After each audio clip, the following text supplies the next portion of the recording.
Hello and welcome to my channel. Thank you for finding me and thank you so much for tuning in.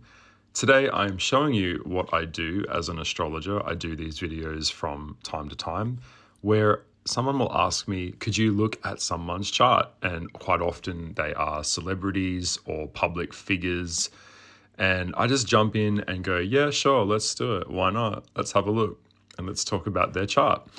So if you don't know, I am an astrologer. This is a full-time working role. And I book up a lot. I book up very quickly and I look at astrological charts all day long. So if you like my vibe and you like what I'm talking about and you like what I do, please go to my website and click on the 30-minute reading. That's the most popular one. I'm actually having 25% off on that at the moment. So you can go ahead, click on that and just send in your name, date of birth, location, time of birth, AM, PM, and I will jump in there. You get 3 questions that you'd like me to focus on. So it's kind of a focus reading. And I just tear up your chart. I conduct a reading and I send you a link with the recording so you can keep and download that link and have that on file to come back whenever you so choose. So if you are new to what I do, you can scroll through my catalog, I guess you could kind of say, and you can have a look and see what I do. So yeah, some of the videos are hardcore, some of them are more light. It depends on my mood. It depends on what's going on. So that being said, today I am going to be looking at the mistress of mayhem, the mother monster in the world, the character, the persona, the archetype, the goddess. We're going to look at Lady Gaga's natal birth chart. So if you don't know, in the world, humans actually control fuck all here in the spiritual world and in the physical world. A lot of this stuff is determinism versus free will, which freaks people out. I have done some videos talking about this. We all have set points that we have to get through in our life, and we all have kind of markers about our psychological makeup, our chart, and how it all plays out. Checkpoints of sorts. And we do govern where this goes, but quite often when I look at charts, there are just charts that are just undeniably powerful and are just like a recipe for someone to be famous or someone to be more than an average human. Okay. And that's definitely the case when I look at this chart. I've been sitting here for about 15, 20 minutes, just really having a look at Lady Gaga's chart. So, of course, I don't need to introduce to you who she is. This is Stephanie Germana or Geranana, I think, Germana. I hope I pronounced that correctly. And the details that I have here for her date of birth, the most accurate one that I could find is that she was born on the 28th of March in 1986. And she was born at 9:53 a.m. So that is the time and details that I'm going to be conducting this from. So according to these calculations, which I've been looking at, that would give her a sun in Aries, the ram, which would make total sense, which I'll explain in a minute. She's got her ascending, her rising, the lens that she sees the world through is in good old mate Gemini. Oh my God. And it's at an anaretic degree. It's very high, 27 degrees. So she's absolutely the chameleon. She changes. It's probably really helped her out in her career. And then we've got her moon in the Scorpion. So she's got a bone to pick. She goes in hard. This chick leans in. She isn't fucking around. Yep. Then we've got the Mercury sitting in Pisces. So how she communicates, it's very ethereal. It's very avant-garde. It's very artistic. She's an enigma. Pisces is no boundaries. Pisces don't understand boundaries. All right, so she wants to live in a dream world that she's creating. That's how she communicates, through her music. Awesome. Her Venus is sitting in Aries. So she's got this double up with her sun's in the goat. So the goat just rammed its head into things. I mean, that's probably how she's done this, other than her very, very strong free will. Aries does not want to be told what to do. Aries is the pioneer. It has to come first. And then she's got that like exonerated through her Venus. So her Venus in Aries can be very, very powerful. This is a woman that is main character energy and kind of sees life as a conquest or something to really, win over, So we'll look at that in a minute as well. It's interesting. She has her Mars in a very low degree in Capricorn. So it's sitting at 0.15. That's such a low degree.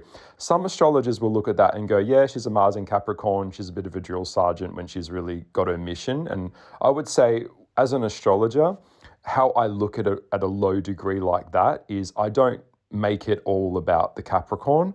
We have to look at the sign that came before it.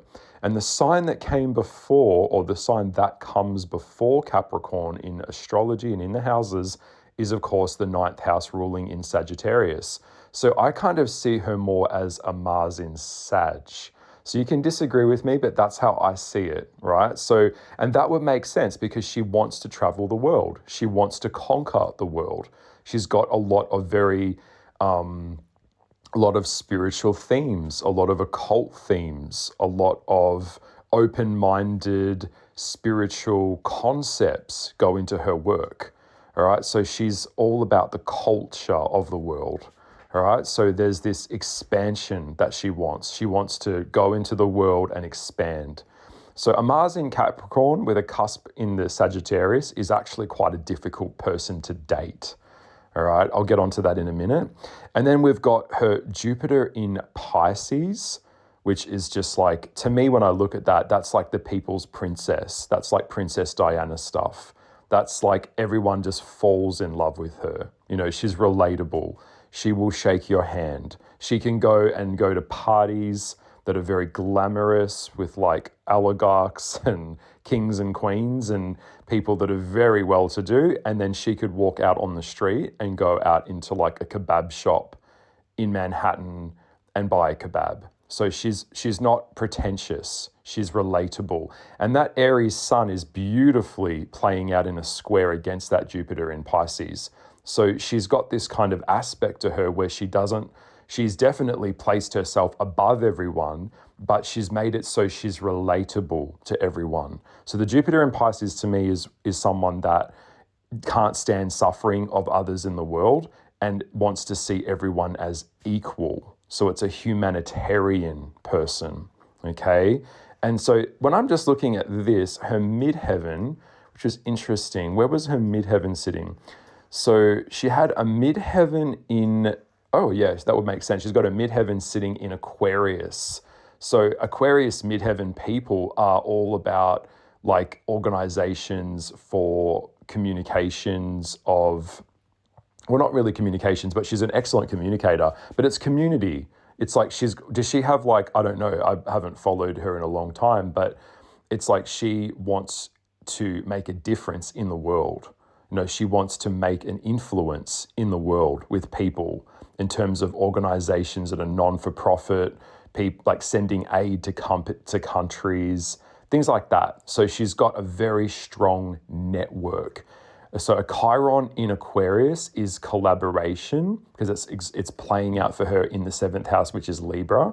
So she collaborates with a lot of people. She's had to work very hard with that. And then she's got her Aquarius midheaven. So it's like she has built up such an incredible team around her. Like she's got a community around her. And that would make sense because I think it's like the monsters. Is it like Mother Monster, raise your paws kind of thing? So she's kind of made this thing where it's like, as Aquarius midheaven people playing out with Pisces there in that Jupiter, it's like when she communicates with people, if you felt alienated, if you felt disenfranchised, if you felt rejected, all of the misfits, let's find each other, let's build a community. That's the vision that she's created publicly, and that's what's really captured people. That's a real power there, right? All right, let's continue. Pluto in Scorpio. So anyone born in 1985 and 1986, all of us have our Pluto in Scorpio.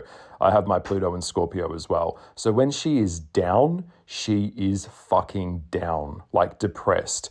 Pluto, Scorpio at that degree is sitting squared again with that Jupiter in Pisces. So it's like with relationships, it's like it's like fantasy relationships. So she may have had a lot of flings, but she's very career focused with that Mars cusp, Capricorn, Sagittarius. So it's like she didn't want to date, she didn't want to settle down. She just wanted to build up her career and then she'd focus on like relationships later. But I mean, dating someone like Gaga would be very, very difficult because she's just such a powerhouse. She's like one of the most prolific people in the world now. And I think that's obviously what she wanted. But when I look at that Pisces Scorpio, to me, a Pisces Scorpio with a Scorpio moon, that's someone that is very damaged. That's someone that has been hurt. That's a wounded Pluto. So a wounded Pluto is people that rejected her, people that threw her out on the street, people that did not want her, the record label that dropped her, the boyfriend that said she was not enough. It's all like her success story with a sun in Aries is just like straight up revenge. So the more bigger she got, the more famous she got, the more power she got. And it's like the ultimate FU to anyone who doubted her. You know, this is a warrior. You know, she's a fucking warrior. She is hardcore, right? So she is very the artist. And it's just, this whole chart is just a recipe for success. You know, if she's got the diligence and she does the work, this is how she's done it. You know, this is an incredible human. It's really interesting. All right, so let's get a little bit deeper and let's start looking at some of the houses. So a lot of the fame indicator in her Venus is sitting in the 11th house. So we know the 11th house does rule friend groups. So she's very good at building relationships. She's had to learn that in life, no one can pull this off alone. So she's had to really pull in a lot of people over the years, and she's had to hustle, and really make it like a visual feast for everyone to look at. It's fashion. When we think of Aquarius, this is someone who is more pale in their ethnicity. This is someone that will be like a very rare bird, you know, in the forest. This is a very rare flower. It's not something that you will just see on the side of the road. You know, this is the cactus that blooms once a year. That's how she sees herself. She's very devoted to her art. This is all about the creation, all right? And that Gemini rising is just so excellent because she is restless as hell. So anything that she might want to do something one way, and then one day she'll wake up and go, that thing that I started working on, I don't want to do that anymore. I want to do something different. It's all about the expansion. Everything she does is the journey. There is no end goal for her. That's why she just keeps going and going and going. She does movies. She can play the piano. She can do the guitar. She's mastered all of these. Like, it's like an arsenal of weapons that I see around her, of all of her skill sets. And she is just such a hardworking artist that she's just like open to the journey. So this will not stop. You know, it will not stop. She will keep going and keep making it, keep making art, keep bringing her passion and her drive and doing this kind of gothic vibe. And then she'll do avant-garde, and then she'll go to more conservative looks. It's all about like experimentation. And that's what Geminis do. So she's got all of these different people around her, and for a period of time, she comes into their life and she mirrors them, she learns from them, and she's all about learning. That ascending in Gemini sees life as this thing that she just wants to learn. She loves excellence. So just getting around people that are really excellent in what they do is what she wants.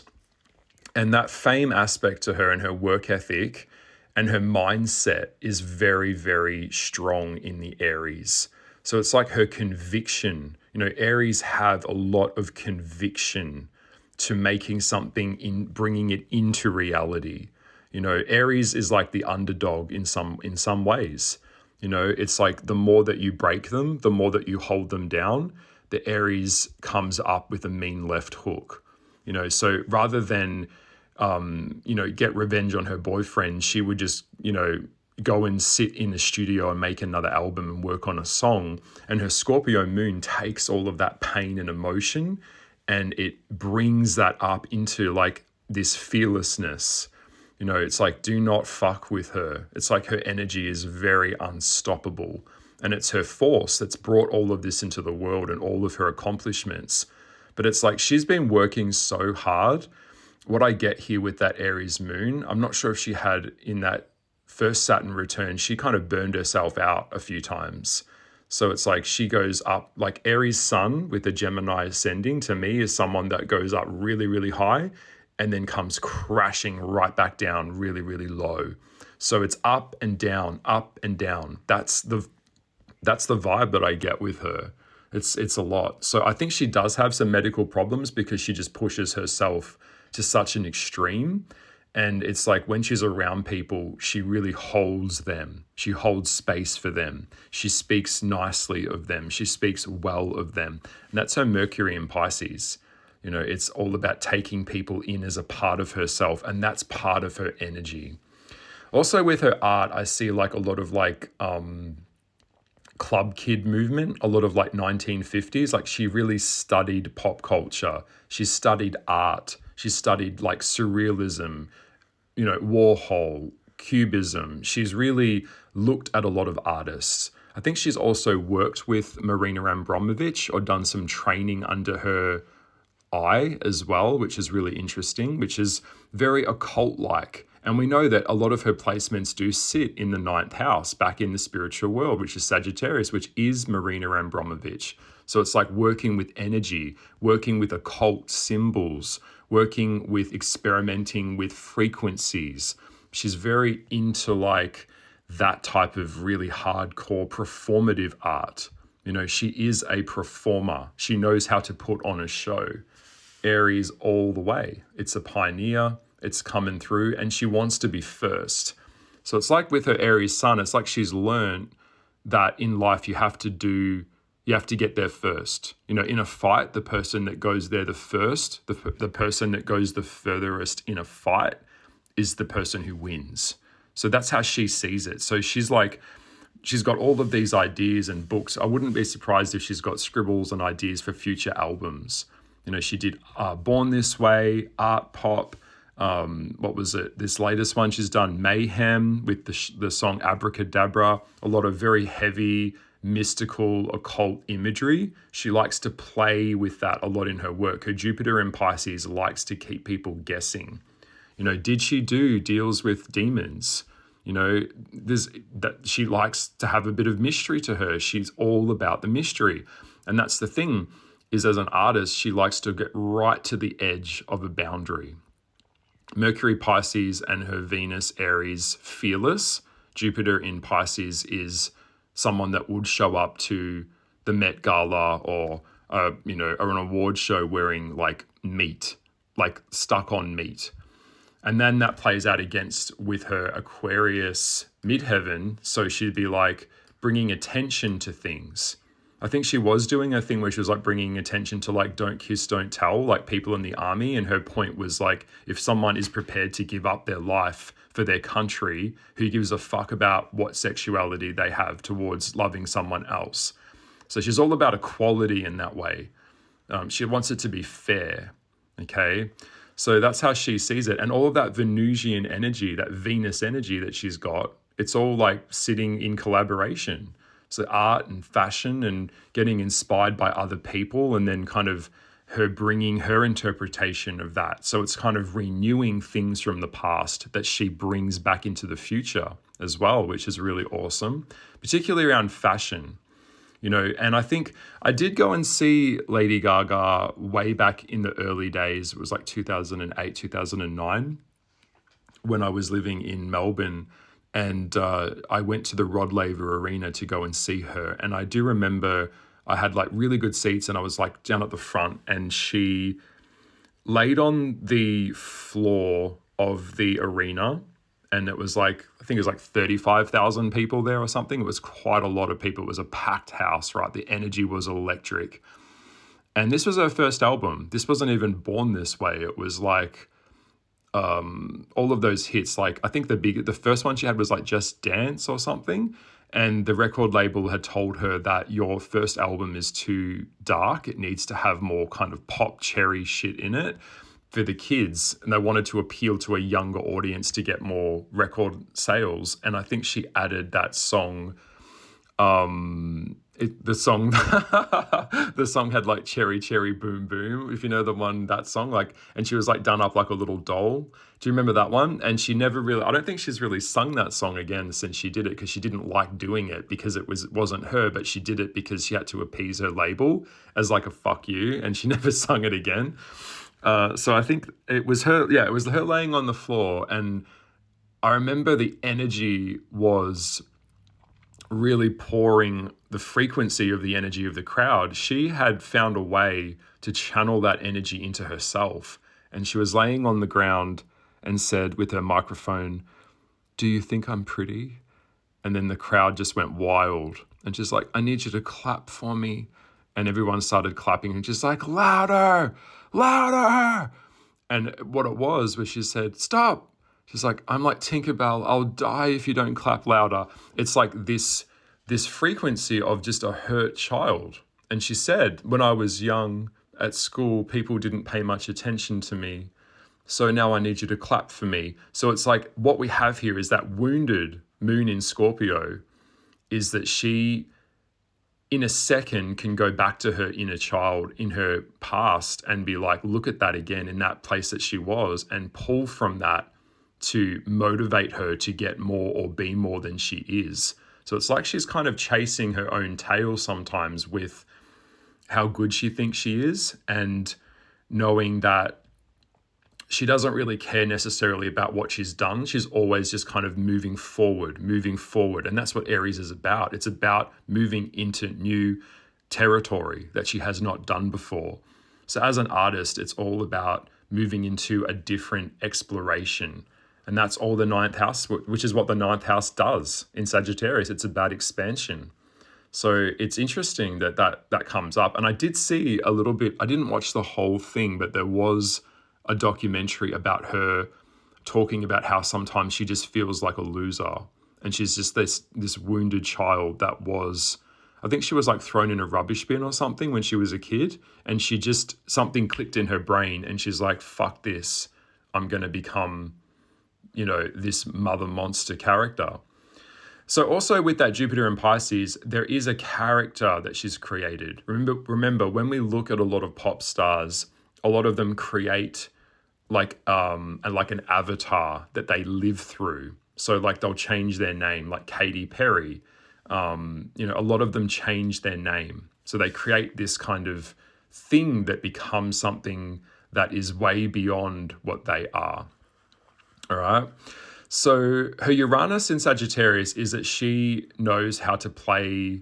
She knows how to deal with paparazzi. She knows how to like do an interview. She knows what to say and what not to say. She knows how to draw attention to her.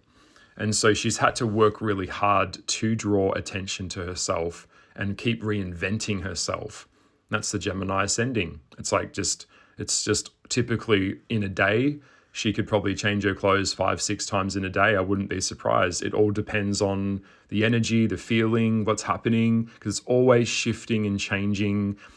Gemini rising is someone, that would make sense because she's always like playing with different prosthetics, facial makeup, different interpretations of herself. She could be an angel. She could be a demon. She could be like, it's all in this kind of art world. That's what she is. So I want to have a look at some of these houses. Let's get into a little bit more of the houses. I did some channeling actually before I started this reading, and what I actually got shown was kind of a little bit ominous. I got shown that it was, and I wrote it down here, it's like the vibe that I got with Gaga is it's like the thing that built her in a public performer entertainer way is the thing that will destroy her. So that's what I got shown. So I'm not sure what that is about. And I know that there is a lot of fifth house placement there too. And Leo rules the fifth house, and it rules like performing self-expression and creativity. So let's just have a look and see where these houses are playing out and see what is going on there. So her sun is in the 11th house. So that's why she's so well loved and liked. It's all about, what I said before. If you're on the outskirts, if you don't fit in, and of course the gays, I mean, all of the baby gays, all of these people that have a different sexuality other than being straight are going to love that, because she appeals to that. So she's really targeted that group. It's all about diversity. She's all about diversity. So her sun in the 11th house has a very magnetic appeal that's very open and likes to push the envelope. It's friendly. It's lots of friends. This is a person that we don't really see people talking badly about her, and we don't really see her talking badly about others. Aquarian sun people do not do that. All right? So they don't want, she's like, I'd rather show you in my work than tell you. All right? Let's have a look. Her moon in Scorpio is playing in the 5th house, so that would make sense. So she has to take her pain. So if she went through a breakup, if she went through some level of divorce, then she would, what does an artist do when they get heartbroken? They make art. They make it harder. They make it more dramatic. They make it more darker. It's like she cuts herself and bleeds herself for her art. Her moon in the 5th house. The 5th house is all about expression. It's about excitement. All right. It's about entertaining. She's putting on a show. With that Scorpio placement there, it could be a bit problematic for her because in order to get that level of fame, she can't just walk out in the street. She can't just go, down the shop and, get that bottle of something, so it kind of imprisons her a little bit. So the thing that she wanted so much has also become in its own way a house that contains her.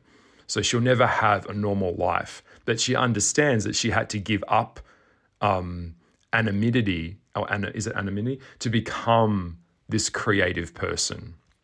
So with her 11th house, again, she sees it as she sees her fame as not just about being about her. She sees her fame as something that is she feels responsible for her fame. She feels like she's got to use it in a responsible way. It's not just enough for her to just be some prima donna character. She has to do things that have integrity. She has to do things that mean something to her. All right. So that have make a difference in the world. So that's what I see there.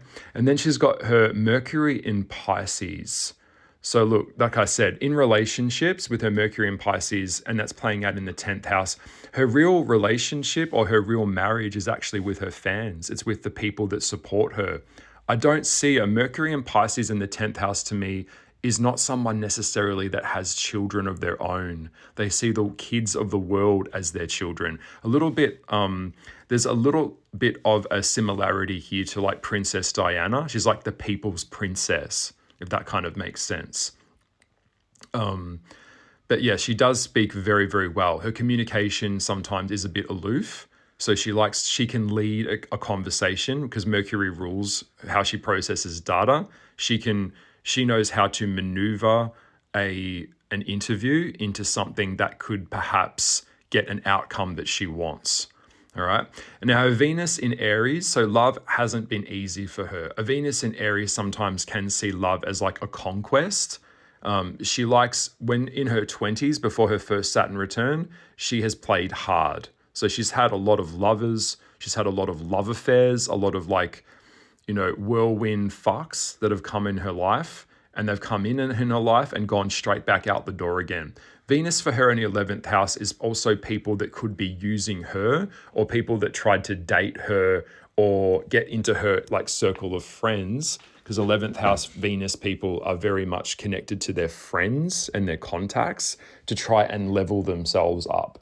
So she's had to really deal with a lot of other celebrities that have tried to use her as well. In the Hollywood world, in the entertainment industry, everyone's fucking each other and trying to get on top of each other and use each other kind of like, if I could get to her, then I could get to him. And if I could get to him, I could go to that meeting. And it's very strategic. So she's been burned a lot with people that try and tell her what to do or use her for their gain. So she's had to wake up a lot in her life and be like, no, I'm not doing this.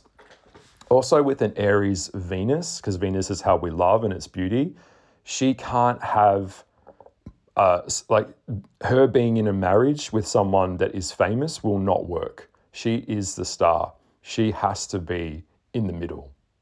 Okay, she's the sun, all right? She's the sun. You evolve around her. So in a relationship, this is such a strong woman that she doesn't want the competition of a man. So I think she did recently get married to this kind of guy that isn't famous. And I think that's probably a good thing for her because he is going to adore her and worship her.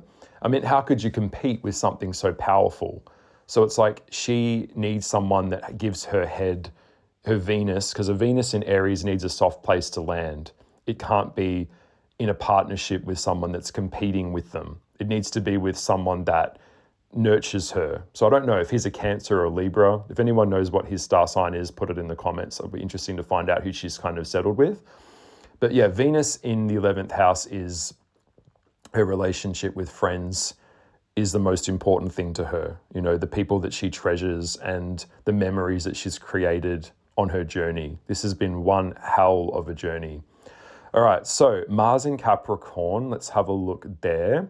So when she's locked in, she is locked in. So she could be like, probably has an art studio or has like a creative studio on her property. And once that inspiration hits, she's got seconds to minutes to start working on a song and building the tune around a song. Very, very strong work ethic. When she goes out on stage, it's like she's murdering the stage, literally. It's like, and her anger comes out, her energy comes out. And then she's got because Capricorn's a tricky one. It's powerful, but you see Saturn rules self-control. So it's like she knows when to rein it in. She knows when to stop. Can't go too far. Back in the 7th house for her. So the things that have really helped her out is all of the associations and colleagues that she's worked through and will continue to work through in her life. So collaboration, because Libra is the 7th house, which is like agreements, and so her doing movies like the Joker movie and her doing some stuff in Wednesday, like she likes to branch out. She likes to work with other creatives. She likes to work with Tim Burton. She likes to work with that dude that played the Joker. Is it Jacqueline Phoenix or Phoenix Jacqueline? So it's like she wants to work with the greats. She wants to play with the best of them. Mars in the 7th house would make sense. I think she's very good, very close, or if she's not, I think Elton John is also tied into her as well. All right, let's have a look. Jupiter in Pisces. So yeah, love with no boundaries there. So it's all about expansion back in the 10th house. So it's like she knows that relationships for her will always play out in a public way. All right, that's how she knows that will always be a thing for her.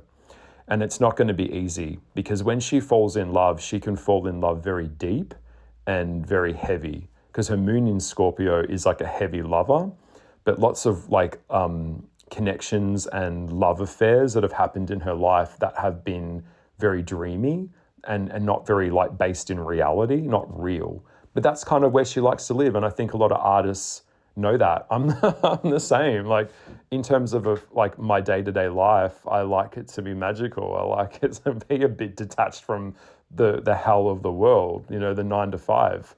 So she could like set up a cubby house in her house and just live in there. Like she wants to go into a magical world. All right, Saturn in Sagittarius, she definitely has her own way of thinking. All right, so her thinking, Sagittarius for her is higher learning, travel. So she's been traveling the world, which makes sense, and publishing. So I wouldn't be surprised if in time she releases a memoir. Broadcasting ends up in the 9th house in Sagittarius. So people will eventually make a book about their life and bring out all of these kind of secrets and things like that. Do have a pre-warning here. A Saturn in Sagittarius in the 9th house is someone that burns out to me. So a pre-warning which came through when I was looking at her chart before at the start of this reading was, if one day she decided that she'd had enough and she just wanted to live on an island and give up all of the fame and just enjoy this quieter life, she could just go into like pottery. She could go into like making art and have visitors at her house. She'll still need lots of mental stimulation from other people because of her rising in Gemini, but she could opt for a more quiet life and be just like, I'm frustrated with being this thing. I've done everything I wanted to do. I've transcended what it meant to be famous. There's nothing more for my ego to, gain here. And she might go down that route. She could adopt, don't know. Could have kids, don't know.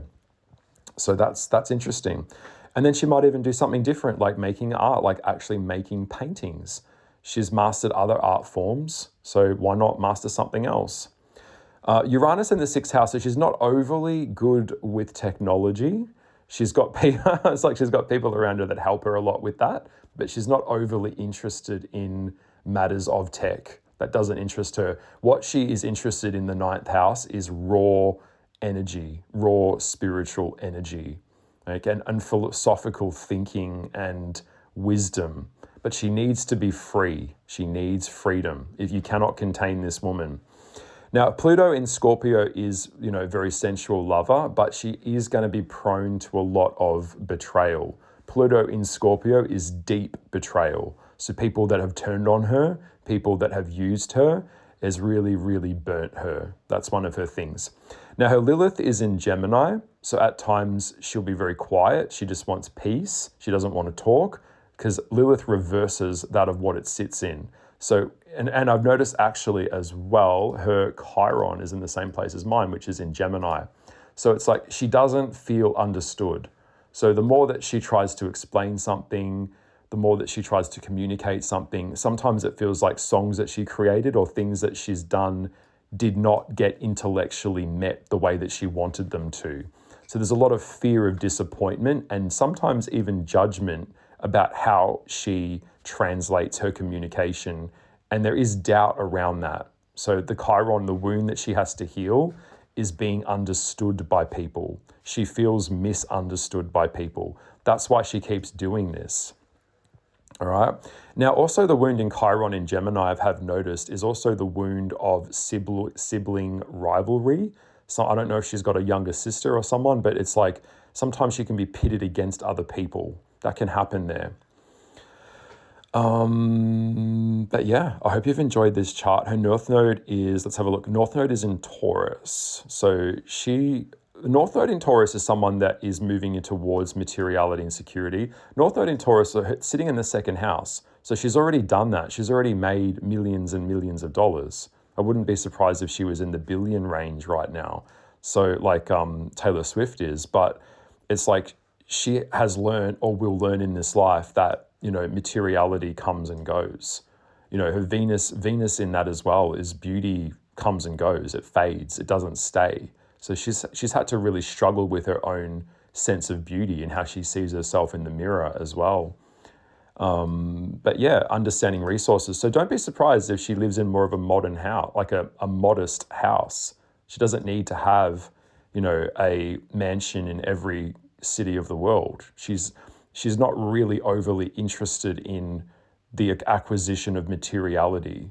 She's interested in all of her 10th house and Aquarius stuff, which is people. So that's how I see it. But yeah, she would struggle a lot from the dismount with that Aquarius 10th house, where she'll go from being around tons and tons of people to being completely alone and silent. So I do see a struggle with the dismounting of extremes because it's an extreme chart. There's lots of like high degrees and low degrees. So it's an agitated chart. And sometimes agitation is like the grain of sand that rubs in the shell that makes the pearl. So a lot of the trauma, a lot of the suffering and pain, she's found a way to create from that. And that's what artists do. They make art from pain.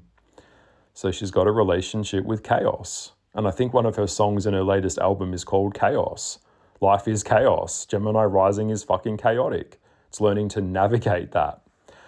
So if you like what I do and you've liked this reading and you like how I talk and rip into a chart, I will tear up your chart. I look forward to looking at your chart. I love doing this. Please send in your details. Go ahead to my website and make a booking. Send in all of your details and you will be getting a reading from me. Just book me for a reading. Otherwise, the other option is option 2 there as well, where you can just get me on the phone for 45 minutes and just, pick my brain. We can talk about anything. We can look at your chart. We can look at anything you'd like me to look at. I also channel as well. So lots and lots of love and blessings. This was more of a lighter video today, just doing a natal chart reading. And I look forward to hearing from you.